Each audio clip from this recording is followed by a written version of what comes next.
7 राज्यों में अगले साल यानी 2022 में विधानसभा चुनाव होने वाले हैं। हाल के दिनों में देखा जा रहा है, सत्ता पक्ष हो या विपक्ष, वोट बैंक के लिए सबसे अहम मुद्दा रहता है हिंदू मुस्लिम। वहीं अक्सर देखा जाता है चुनाव से ऐन वक्त पहले राष्ट्रीय स्वयं सेवक संघ प्रमुख मोहन भागवत के धर्म को लेकर दिए गए बयान चर्चा का विषय बन जाते हैं। एक बार फिर से मोहन भागवत अपने बयानों को लेकर चर्चा में आ गए हैं। चलिए अब आपको सुनाते हैं आरएसएस प्रमुख भागवत ने ऐसा क्या कह दिया जिसकी राजनीतिक गलियारों में जोरों शोरों से चर्चा हो रही है। इतने देवी देवता है और इतने आ रहे नए नए, अगले चुनावों के लिए मुसलमानों के वोट पाने का भी प्रयास नहीं है, क्योंकि हम उस राजनीति में नहीं पड़ते। कोई हिंदू वर्चस्व की बात नहीं कर सकता, कोई मुस्लिम वर्चस्व की बात नहीं कर सकता।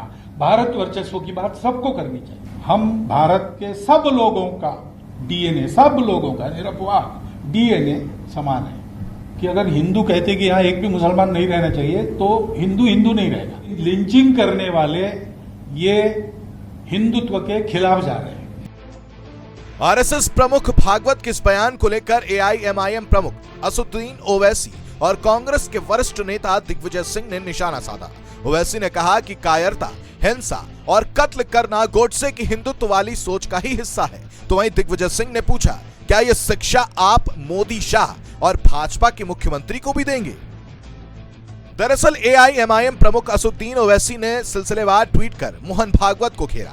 ओवैसी ने निशाना साधते हुए ट्वीट में लिखा, आरएसएस प्रमुख भागवत ने कहा कि लिंचिंग करने वाले हिंदुत्व विरोधी हैं। इन अपराधियों को गाय और भैंस में फर्क नहीं पता होगा, लेकिन कत्ल करने के लिए जुनैद, अखलाक, पहलू, रकबर, अलीमुद्दीन के नाम ही काफी थे। ये नफरत हिंदुत्व की देन है। इन मुजरिमों को हिंदुत्ववादी सरकार की पुष्ट पनाह ही हासिल है। ओवैसी ने कहा कि केंद्रीय मंत्री के हाथों अलीमुद्दीन के कातिलों की गुलपोशी हो जाती है। अखलाक के हत्यारे की लाश पर तिरंगा लगाया जाता है। आसिफ को मारने वालों के समर्थन में महापंचायत बुलाई जाती है, जहां भाजपा का प्रवक्ता पूछता है कि क्या हम मर्डर भी नहीं कर सकते? ये कायरता, हिंसा और कत्ल करना गोडसे की हिंदुत्व वाली सोच का अटूट हिस्सा है। मुसलमानों की लिंचिंग भी इसी सोच का नतीजा है। ऐसे में कांग्रेस भी कहां पीछे हटने वाली थी। कांग्रेस के वरिष्ठ नेता और मध्य प्रदेश के पूर्व मुख्यमंत्री दिग्विजय सिंह ने भी भागवत के बयान पर पलटवार किया। दिग्विजय सिंह ने ट्वीट कर भागवत से पूछा, यदि ये विचार मोहन भागवत जी आप अपने शिष्यों को पालन करने के लिए बाध्य कर देंगे तो मैं आपका प्रशंसक हो जाऊंगा, लेकिन ये आसान नहीं है। आप लोगों ने हिंदू मुसलमान के बीच में इतनी नफरत भर दी है, उसे दूर करना आसान नहीं है।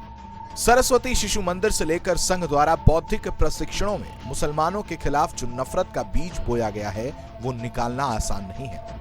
यदि आप अपने व्यक्त किए गए विचारों के प्रति ईमानदार हैं तो भाजपा में वे सब नेता जिन्होंने निर्दोष मुसलमानों को प्रताड़ित किया है उन्हें उनके पदों से तत्काल हटाने का निर्देश दें। शुरुआत नरेंद्र मोदी और योगी आदित्यनाथ से करें।